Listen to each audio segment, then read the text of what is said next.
So welcome to my first video in finally completed classics. The first video, the goal is to take this Land Rover Discovery from a field, lying there for 6 or 7 years, to be my everyday driving car. There's no reason why not. It's not completely rotten. I mean, there's some rot in it, not much. And it is 94,000 miles, which isn't a lot. So what I'd like to do is, by January time, the middle of it, is get this car running and on the road, and put it in a position where I can give them a good Citroen a rest, and turn this into my everyday driving car for the channel, and have some fun in it. I mean, it's quite exciting to take a car that's been lying in a field for many years and bring it back to life. It's sort of a passion of mine. You know, something that was going to the scrapyard to be crushed for waste metal to be recycled, to be able to use that as an everyday driving car, to give it many more years of life. And I don't see why that can't happen. And on my journey, we're part of the way through this, is part of the way through the journey, we hit some setbacks, and some of them big setbacks. However, we just keep persevering and pushing ahead, and why not follow the video and see that we get this Land Rover Discovery TD5 automatic car 2004 back in the road and back into working ability. So enjoy the video. Thank you. My TD5 field find. She does look a bit worse for the wear, to be fair.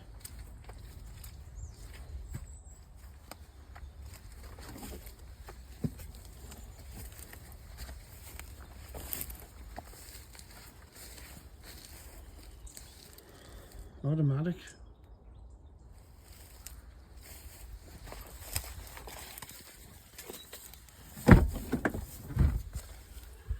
Key completely banjoed.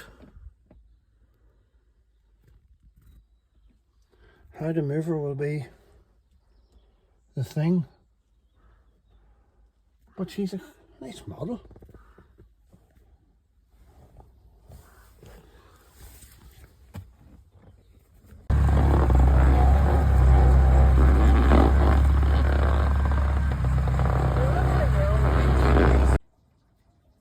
So, latest is I found the way to open the back door, but there's definitely a severe leak in this sunroof because the water's lying on top of this thing. But it's immaculate. There was even spare fuel and stuff in here to run this car. However, I found a trick on the internet to take this wee cover off here and spray in there with WD-40, and that got that working, so that door's working. But I definitely need to find where to release the water for these sunroofs to let the water away, because it's obviously full. But that's the latest anyway.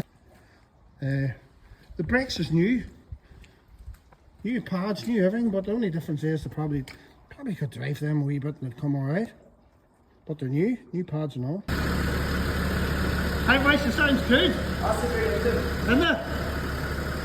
First torn by.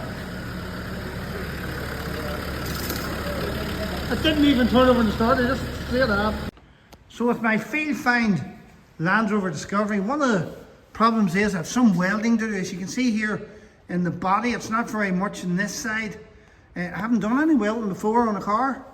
I mean, I've tried a little bit over on the bench on a piece of scrap metal with this old welder, and looks reasonable, I suppose. So it's going to be interesting to see how this welding works out for me. That last bit's when I sort of got it working more suitably. So I'm going to have to cut a bit of metal out there on that part of the body, and also on the chassis. I have 3 repairs. So anyway, one of the jobs I've been sort of a little bit apprehensive about doing is welding on this field find Land Rover Discovery.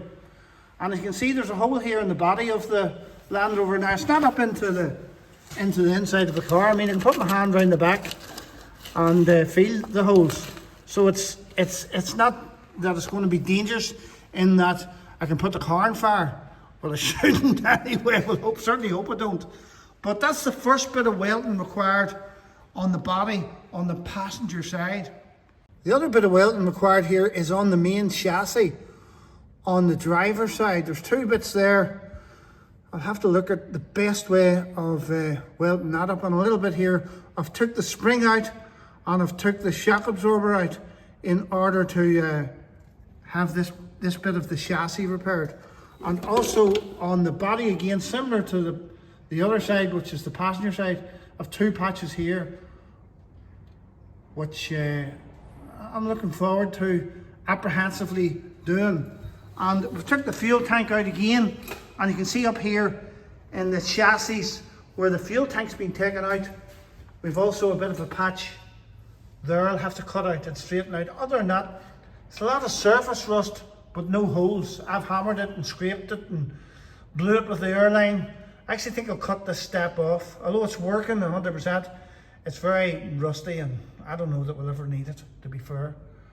So that's it. The body is rusty in places, but not wholly. So I'm going to scrape that rubber seal off, maybe give it a wire brush. I have coated it in WD-40 for the minute, and I'll scrape it down, maybe treat it with rust treatment and wax oil it before I put the fuel tank back in. There's where the fuel tank came out, and there's the fuel tank there. I have tried a little bit of welding. That's my welder over there, and for the first time my welding looked a bit ropey, to be fair. However, the last little bit here came rightly, so I'm going to see how it is now doing it for real on the car.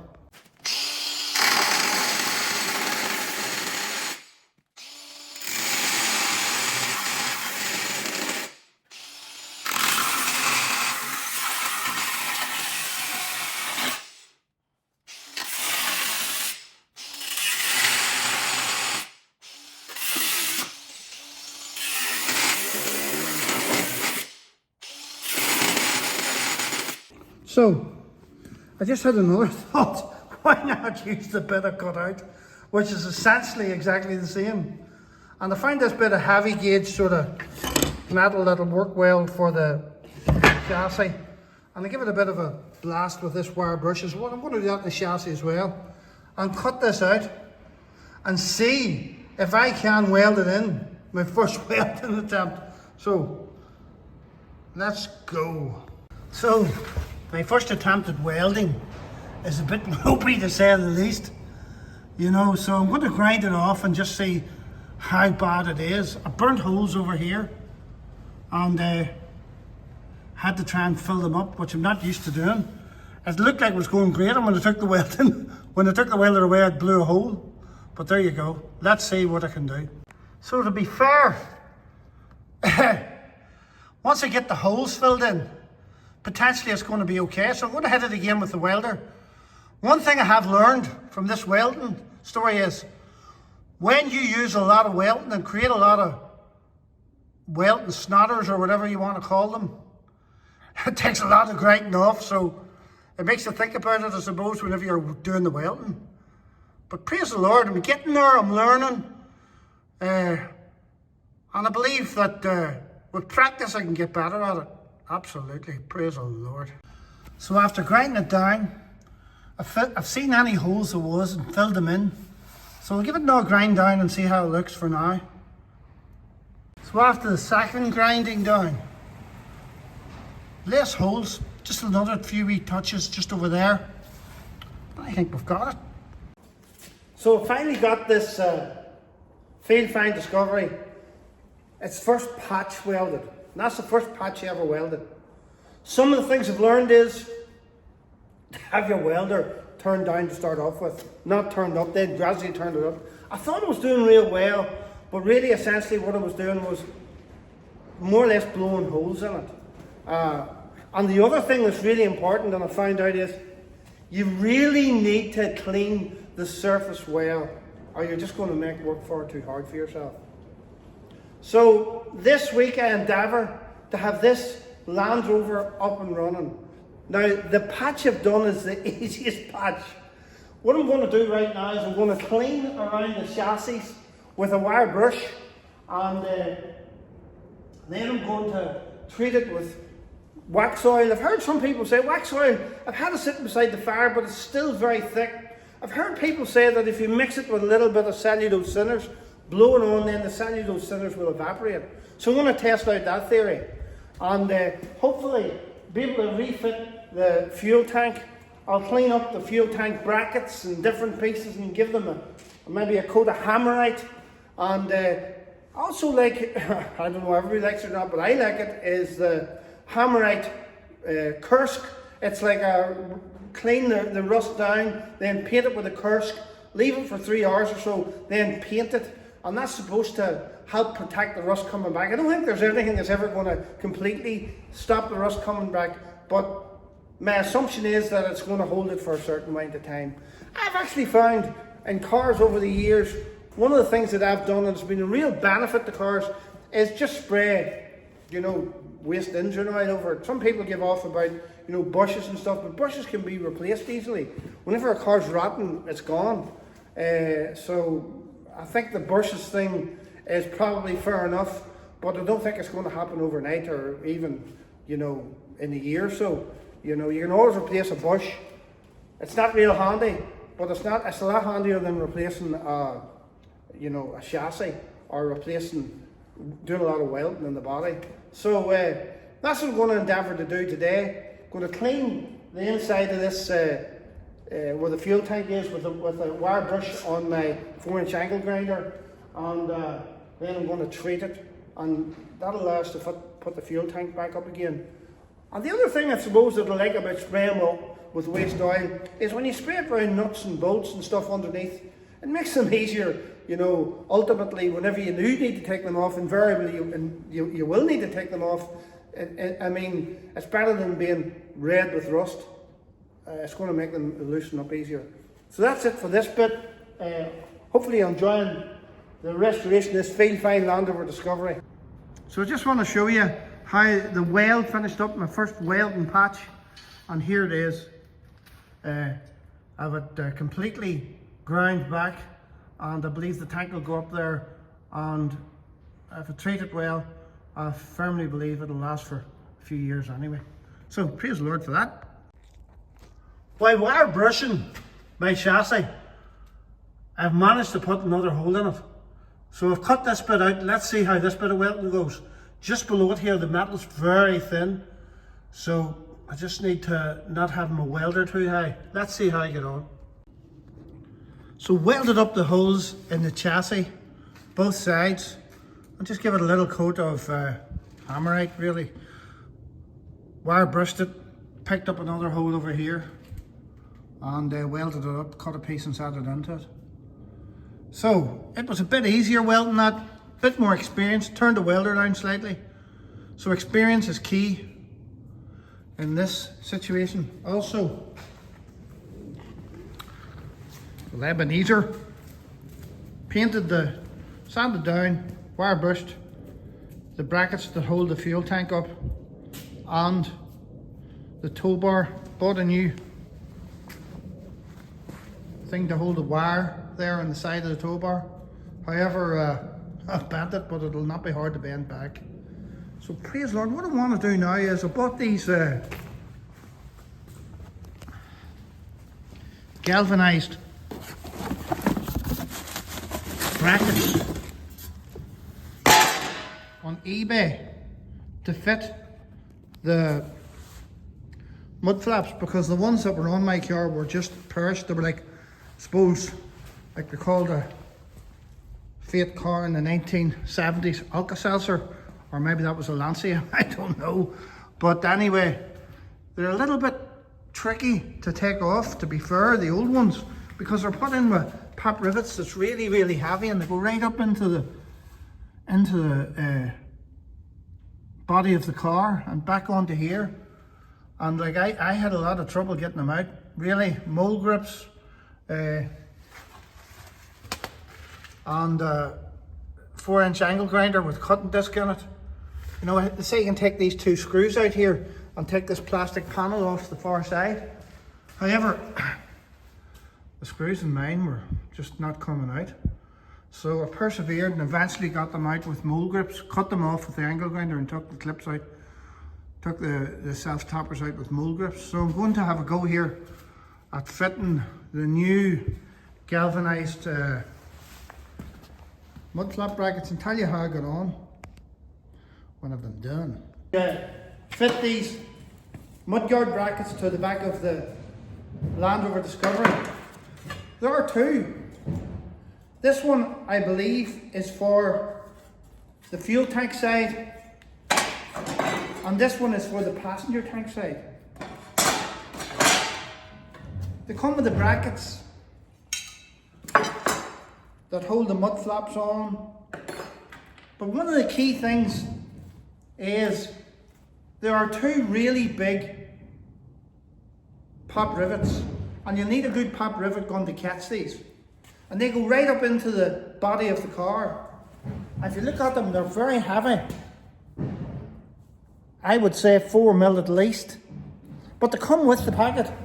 And funny, I went away today looking for them, but I've got a pop rivet gun that will accept the shank of these. It takes a fair good pop rivet gun. So I'll be interested to see how it got on. Comes with lots of screws and fittings. So let's see how it happens. Whether it's easy or whatever. So even after leaving this for about a week, it still won't work. It's too thick, it'll not spray on. I mean, if you shake it and put a little bit on, it'll work. But we're going to have to mix this because it's not going to work. So I'm going to attempt to put a little bit of cellulose thinners in it. I've heard people say that you put cellulose thinners in it, it'll evaporate out of it and it'll make it more sprayable. So we'll try that and let you know how I get on. So after a bit of persevering, the cellulose has caused it to be watery enough to go on. So let's see how it goes on and what it looks like tomorrow.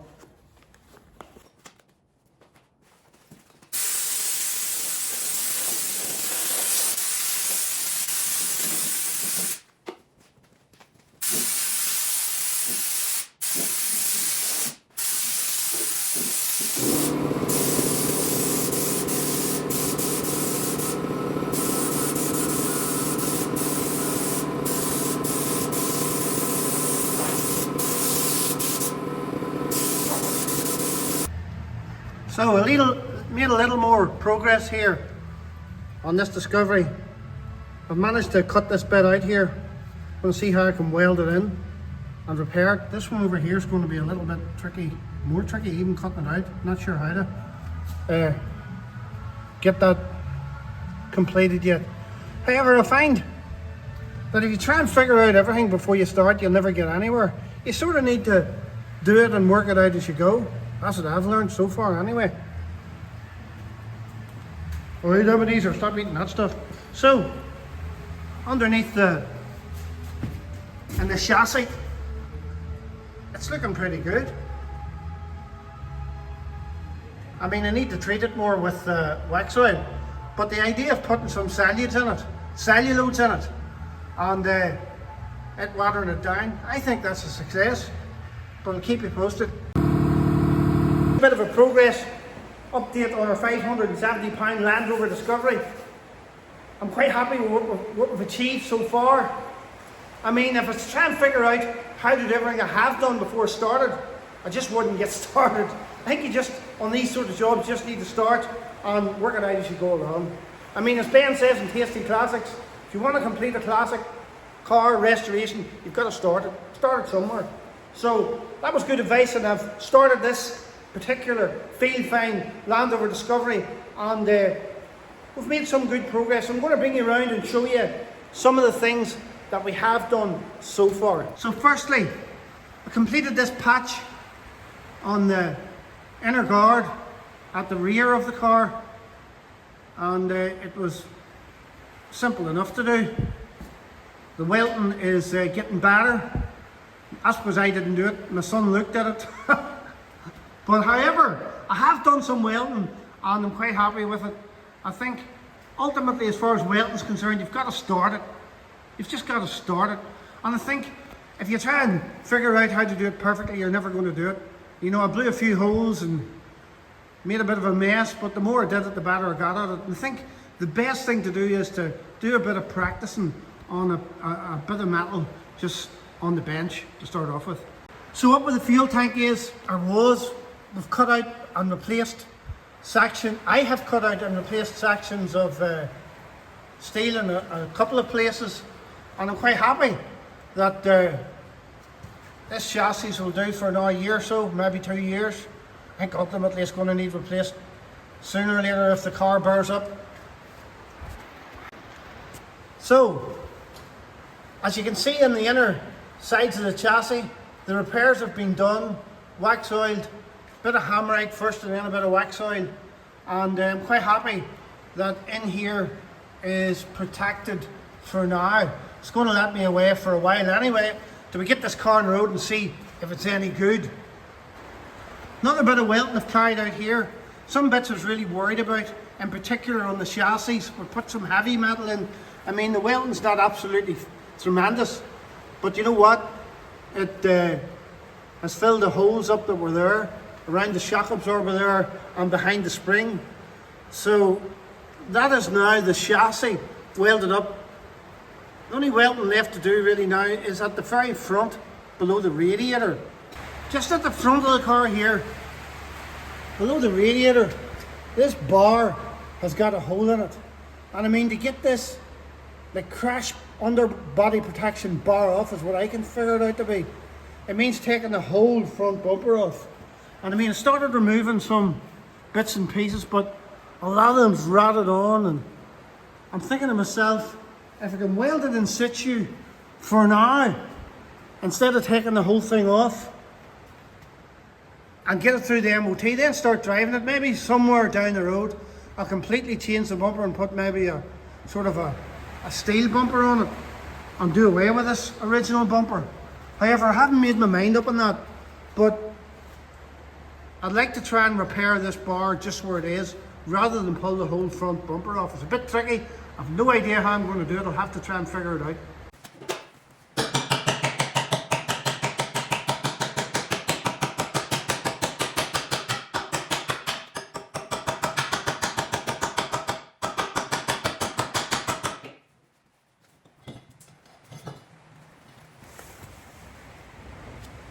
Heavy enough bit of stuff. Let's see if it's the right shape. So the actual shape that I've just hammered looks pretty good. I mean, if I can get this on, welded on, MOT-able, I'll be overjoyed, because I really don't want to take the whole bumper off and everything to do with the bumper off. So praise the Lord for that. When that's up tight like that plastic screwed to the bottom of that, you're not even really going to see it. Just there, and we'll have it covered over with that. I'll give it a bit more cleaning up, but I think that'll let us away at this stage without going mad. Not as much grinding on this welding as I'm going to do, because it's a bit tricky to get into and I don't want to compromise it, so I think it's good enough. So I'm just going to let it sit at that. So next job on the agenda are the bump stops. Now, I bought standard bump stops on eBay, John Craddock. They're good value, £5 or £6 each. Need 3 of them. However, I suppose going forward it would be nice to have extended bump stops, because I really would like to raise the truck up by 2 inches probably. And I suppose in hindsight it would have been better getting extended ones, but I'm just learning this process, and I don't know that I'm going to do that much off-roading. I mean, I have a farm and some cattle, and I do go off-road, but it's not major off-road. It's more, you know, just it's not trying to drive over mountains or anything. It's just driving through fields, certainly ruts and stuff in the fields. However, I don't think there's going to be that much articulation on the axles, so the standard ones will probably work. Will work for now anyway, so I'll endeavour to replace them and take them out. So 13mm spanner. Now I have these bump stop, the old brackets seeping and, you know, penetrating oil for at least a couple of weeks now. So hopefully it'll be easy enough to take out.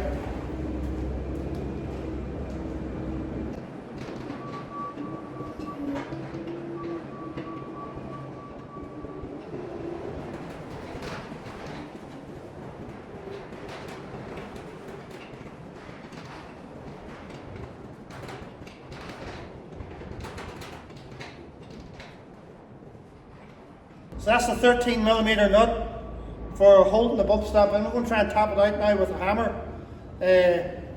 Put a bit of anti-seize in this, maybe a spring washer. I like to put a spring washer on my bolts that I put in because it, in my experience, not that I'm a mechanic or have a lot of experience, but it did work in Heister for a little while with producing forklifts. And any time we put a nut on, or a bolt anywhere, we always included a spring washer. And sometimes the guys forgot to fit a spring washer, and with the forklift jumping about and bouncing about, there's no suspension on them. Essentially what happened was the nut eventually came loose, and it was a bit risky then. Maybe your levers didn't work and your forks weren't working right. So I've learned that wee bit, so I tend to like to put a spring washer on everything. So there's the new bump stop. I've smeared with copper grease and a spring washer on the nut or the bolt. I'm going to put it in here. That's the old one that come out. The forks essentially slide into a slot allotted for them, and I tried to hammer it out, it wasn't coming out, so I just wiggled it from left to right, and eventually it came out. So that's it.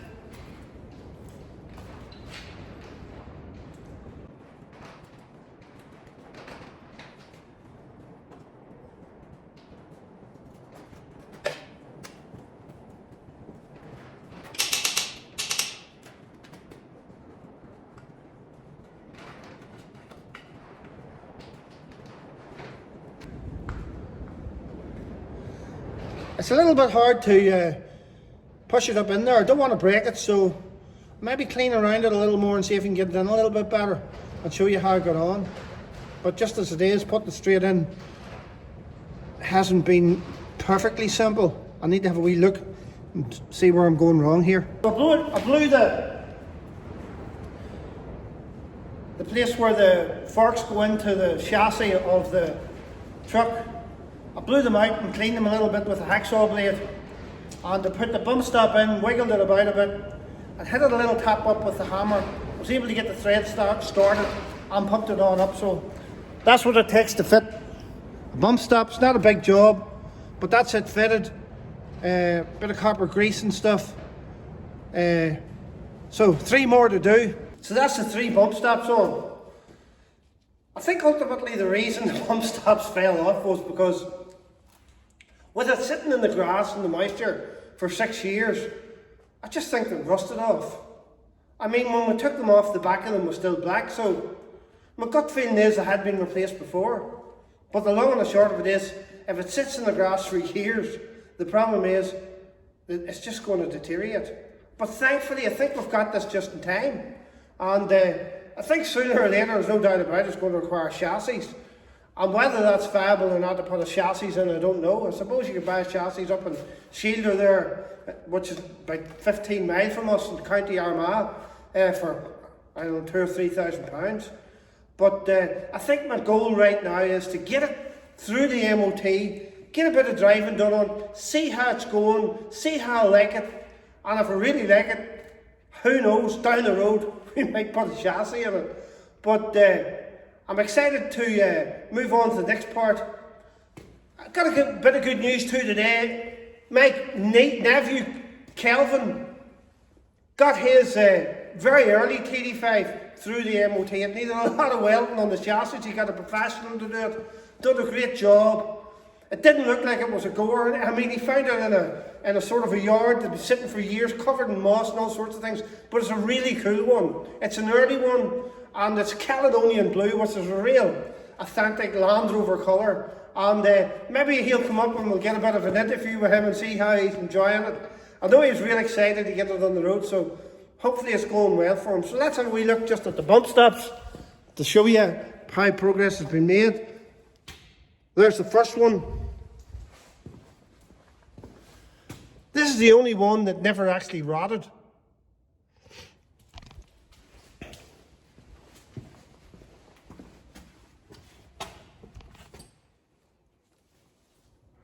There's the second one.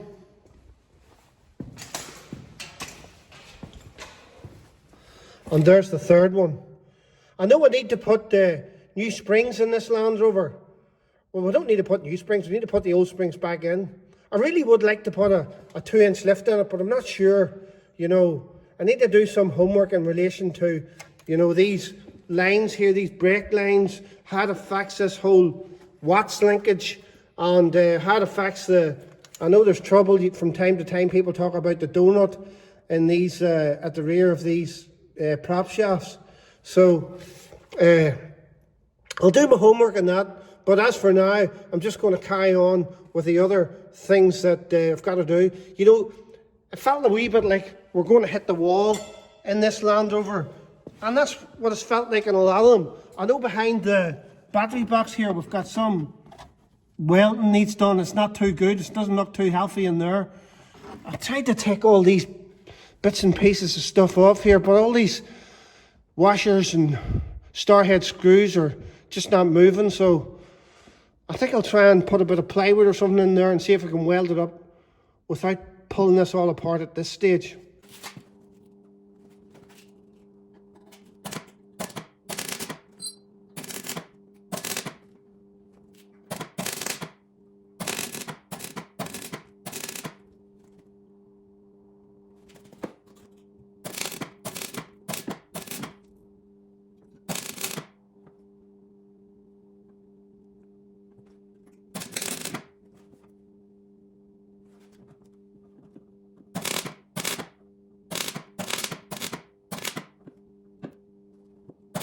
I have to say, this welding, I'm not impressed with myself, but I'm getting there. I firmly believe the more you do it, the better you're going to get at it. I hope my eyes aren't sore tonight, because I watched Ben doing some welding in Tasty Classics, and he does this sort of thing. So, anyway, let's see what happens. Let's have a look. So this is it.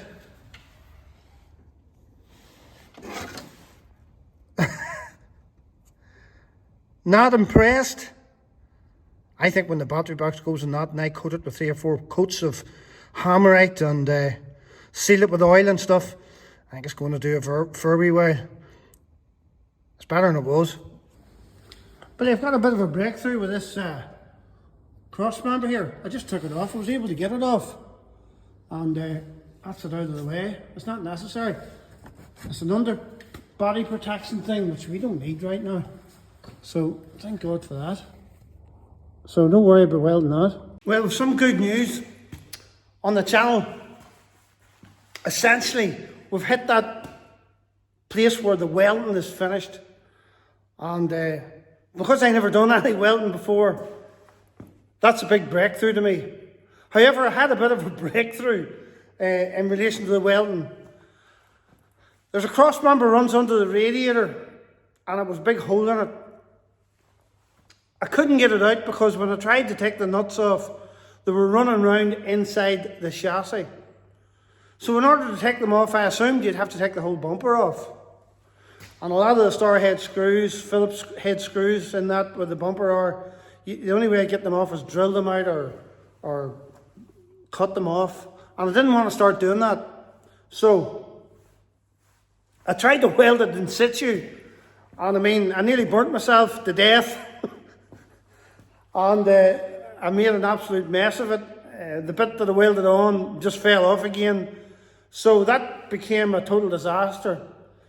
So I hunted about a bit more, watched a few YouTube videos on how to remove a bumper off a TD5 Series 2 Discovery, and found out that you didn't need to take the bumper off. I mean, it's a little bit tricky, but the bolts run right through the chassis. There's a 16mm on one side and a 13mm on the other.